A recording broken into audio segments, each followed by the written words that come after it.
Hey there, Jack of all bricks here. I recently posted a video where I asked all of you which set I should review next.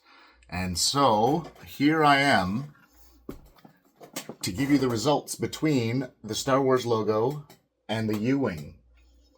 And the winner is, by one vote, set number 75399, the Rebel U-Wing. So that's what we're going to be taking a look at today, but don't worry, my friends that voted for the Star Wars logo. That'll be my next video up soon, so stay tuned because that'll be coming up. But for today, let's take a look at the Rebel U-Wing. But before we get into today's video, I have a small favor to ask each of you. If you enjoy this video, I'd really appreciate it if you hit the like button down below. It's one small click for you, but it makes a big difference for a small channel like this. Also, if you want to see more of my videos, consider subscribing to the channel. I want to remind everyone that we're running a subscription challenge for the month of June. If we hit 200 subscribers by month end, I'll be doing a special video where I give away a free Plo Koon Starfighter microfighter to one lucky subscriber. The best part is, we're already at 175 subscribers as of this recording. So smash that subscribe button, hit the like button. Thank you so much for all of your support, everyone who's already subscribed, and let's get on with the video. Taking a look at the beautiful box art on this guy, you can see it's set number 75399, the Rebel U-Wing Starfighter, with 594 pieces total. It comes with 4 minifigures. Now this set does come from the Andor TV series, as you can tell from the 2 minifigures in the bottom left-hand corner of the box. In the bottom right-hand corner, the minifigs that come with the set are Cassian Andor himself, Dedra Meero, an ISB tactical agent, and K2SO himself. Now let's take a closer look at those minifigs. And here they are, up close and personal. I must say, I really love the Cassian Andor figure in particular here. The stubble on the face with the hairpiece really pulls it all together. It looks just like him. And the ISB agents are really cool too. They're the first ones I have in my collection, so they'll make a great addition to my Imperial troops. And of course, K2SO is absolutely phenomenal there with his custom molded head and chest. Taking a look at the alternate faces, you can see that both Cassian and Dedra both come with alternate faces. Unfortunately, the ISB agent doesn't, and K2SO, of course, is his usual stoic self. Taking a look at the back of the figures here, you can see it's nothing really special, just some regular back prints, nothing to write home about. I was also kind of disappointed because you can see there's not a single figure that has arm printing, except K2SO, my man. I thought it was really cool how they were able to put the little Imperial logo on the studs of his shoulders there. Awesome job. Moving on to the U-Wing itself, bags 1 through 3 yield the basic body of the ship. As you can see, there's 2 spring-loaded shooters on the front there for some play action. We have the beginnings of the cockpit on top, and underneath the skeleton of the hold, which will be covered up in a little bit.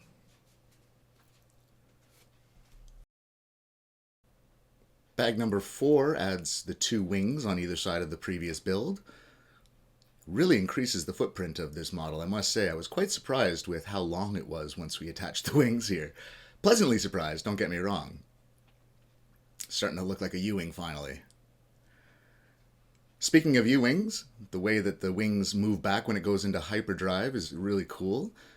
They were able to do that with just a couple of ball joints. As you can see, there's 1 ball joint in there. And all you have to do is fold the wing back. There's another ball joint on the other side that you click it into place, and you're ready to jump to light speed. Bag number 5 here includes the housings for the engines, and then the back engines and the exhaust. I've always loved LEGO Star Wars ship engines. I don't know why. This was definitely the most fun part for me to build. And then bag 6 completes the model. We have the front of the engines, the bay doors down on the bottom, and the finished cockpit on top with the canopy and everything. The finished model here looks amazing. I gotta say, I had a blast building this. I actually was watching Rogue One while I was building this to get myself into the U-Wing mood, and it certainly did the trick. And here's a look at the ship in hyperdrive mode.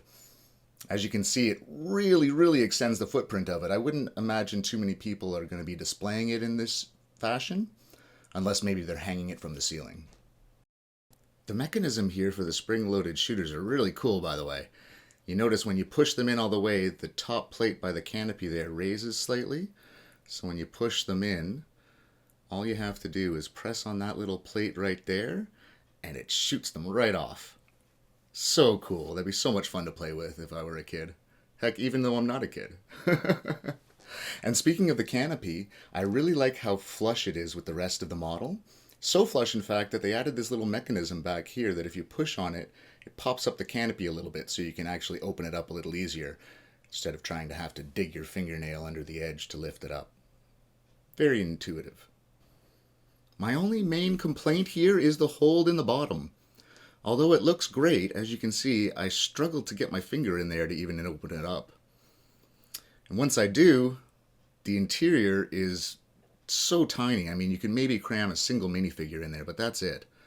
Also, not a fan of the fact that the door is a folding open door as opposed to sliding like it is in the movie. But that's minor. Look at this ship. Isn't it gorgeous? I have to say, this is a really well done model, and I had a lot of fun putting it together. I know I've been gushing about it throughout the entire video, but look at it. I mean, come on. You got the 4-engine exhaust there in the back. And you have your play feature with your shooters in the front if you care to use them.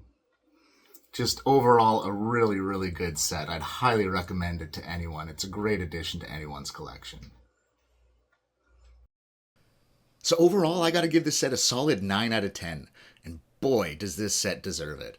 It looks phenomenal. The build was a lot of fun. And it makes a great piece whether or not you want to play with it or display it. My one minor complaint, again, is the fact that the cargo hold is just a little too small. You can't really quite get the minifigures in there, but that seems to be a common complaint amongst LEGO Star Wars sets these days, where you just can't get the minifigures in there to play around with very well.